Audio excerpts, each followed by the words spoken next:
Reminiscence comes from director Lisa Joy, who was involved with the creation of Westworld on HBO and stars Hugh Jackman. In a future where ocean levels have greatly risen, people use technology that allows them to relive past memories, and a man who works as a private investigator of the mind searches for his lover/client after she goes missing. In my opinion, Hugh Jackman is up there for one of the top 10 best actors of the last 2 decades. The man is that good, and he never fails to choose a project that, at the very least, is watchable. But a vast majority of his previous projects were in the good or great tier. Out of all the actors, Hugh Jackman is one of the few that I trust when choosing his films because of his track record, and so I pretty much expected Reminiscence to be, at the very least, a good movie, and the end result was nothing like my expectations. And I say that in a very bad way. Getting the good out of the way first, Hugh Jackman, of course, is great in the movie. He is the best part of Reminiscence. To me, it feels like Hugh Jackman's character in Reminiscence is far greater than the movie we get.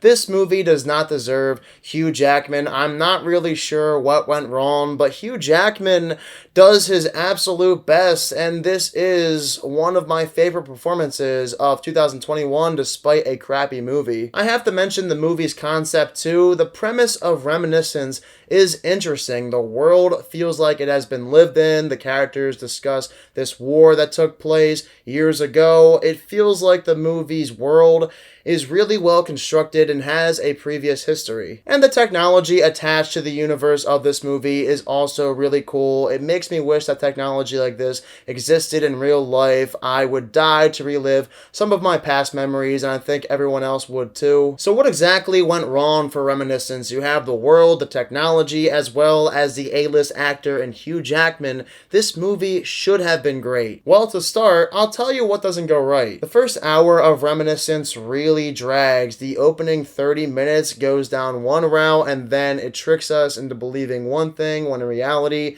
none of what we saw is actually the direction the movie is really going in. And then it gets more convoluted. There's a bunch of characters introduced who you never met before and don't really care about. The story is all over the place. We're trying to figure out what we're watching, but it's so hard to piece the puzzle together that you begin to lose interest really quickly, especially after that first 30 minutes. Reminiscence then begins to pick up in the second hour, but I'm sure at that point most people already checked out. I understand what Reminiscence was going for. It wanted to make Hugh Jackman and Rebecca Ferguson's relationship be the staple of the movie, and everything that happens in this film revolves around those two, but for me, that's not the story that I find most intriguing for a world like this. It doesn't help that outside of Hugh Jackman and Thandie Newton's characters, that every other character in this movie is extremely bland. I truly believe this movie could have been far greater than it was. It had everything there on a silver platter.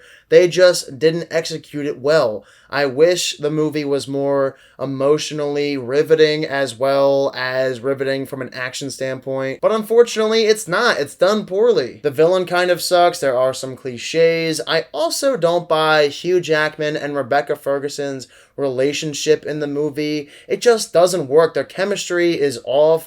I didn't really enjoy seeing the two on the screen together. And considering they are the movie staple, that's not a good thing when the main relationship does not work. Even the technology, as cool as it is not used in as a creative way as it could have been. I guess another positive I could add to Reminiscence is that I don't mind where the movie ends. It does somewhat grab you emotionally, but not to the degree that it could have. Reminiscence is a movie filled with could-haves and should-haves. And what we got as an end result not only feels like first draft writing, but also is poorly executed and did terribly, I mean terribly, historically bad at the box office. This film all around disappointed me. I am giving Reminiscence a 40%.